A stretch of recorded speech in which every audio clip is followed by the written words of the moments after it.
সবাই তোমরা কেমন আছো? আশা করি বেশ ভালো আছি।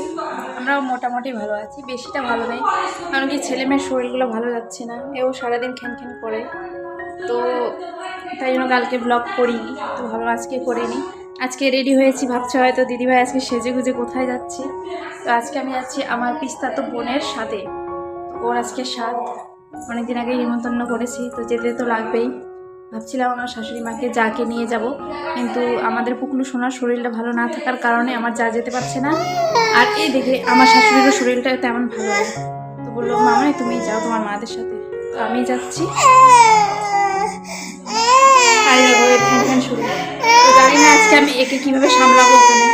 আশা করি বাইরে গেলে ভালোই থাকবে, বাড়িতে এরকম করে কথাও বলতে দিচ্ছে না, দেখছো।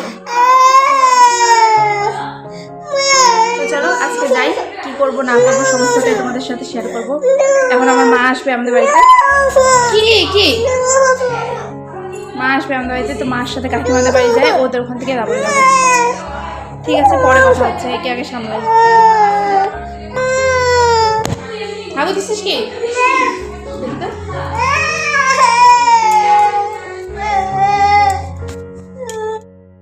আমরা কাকিদের বাড়িতে চলে আসলাম, এখন বেরোবো। ওরা রেডি হয়নি, হবে। তা আমার মেয়ে তো কিছুই খায় না, তো মেয়ে বাউল নিয়ে আসলাম, ওইটা ওকে খাওয়ালাম। আর একজন বদমাশি করছে।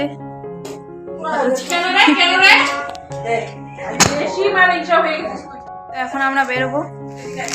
মা গিফট নিয়ে নিল বেড কভার, আর আমি তো শাড়ি নিয়েছি, তোমাদেরকে আর খাইনি, ব্যাগের মধ্যে ঢুকানোই আছে। এই 14 বার ড্রেস চেঞ্জ করে, একবার পরলো অন্য টপ পরলো, একবার আর একটা অন্য। এই যে আমার মেয়ে ঘুমায় গেছে, কারণ কি সকালে উঠছে তো ঘুমাবেই এখনো। চলো, তারপর আমরা টোটোতে উঠে গেলাম। তো একবারে ওদের বাড়িতে গিয়ে দেখা হচ্ছে, ঠিক আছে, নাহলে অসুবিধা হয়। এই যে আমার বোন, এদের বাড়িতে আসলাম।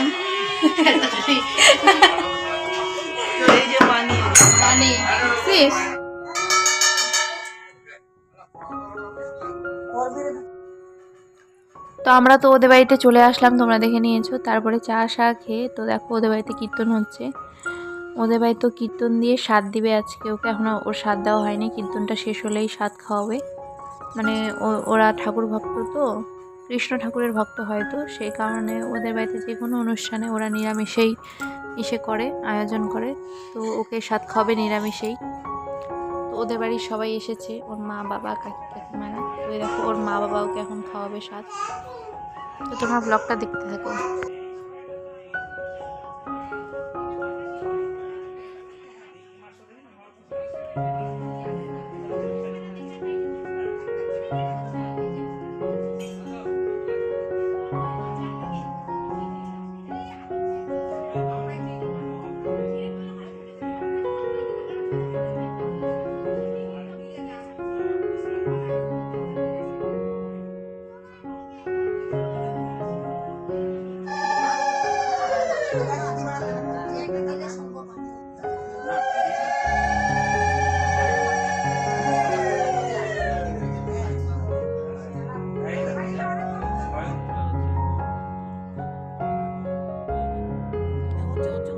তারপরে আমরা দুই দিদি বোন একসাথে ওকে আশীর্বাদ করে নিচ্ছি, সবার দেওয়া হয়ে গেছে।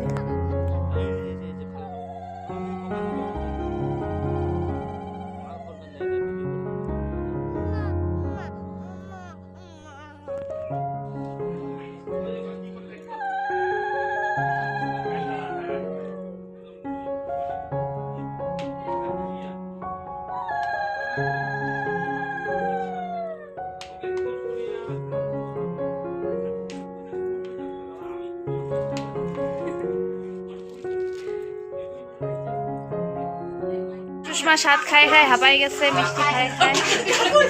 আর দেখো মিষ্টি আমাদের জন্য মিষ্টি নিয়ে আসলো, এখন একটা করে মিষ্টি খাবো। এই যে ঘুমাই গেছে আমার মেয়ে, আমার মা নিয়ে গেছে।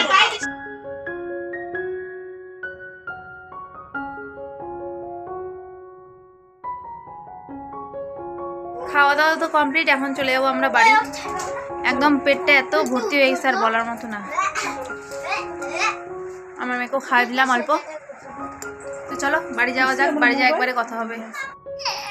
এই যে বাড়ি চলে আসলাম, এখন ওকে খাওয়াবো। আর দেখো এরকম করে সারাদিন এরকম বিরক্ত করে আমার মেয়ে। তোমাদের ছেলে মেয়ে কি এরকম বিরক্ত করে বলো? এই যে এরকম বিরক্ত করে।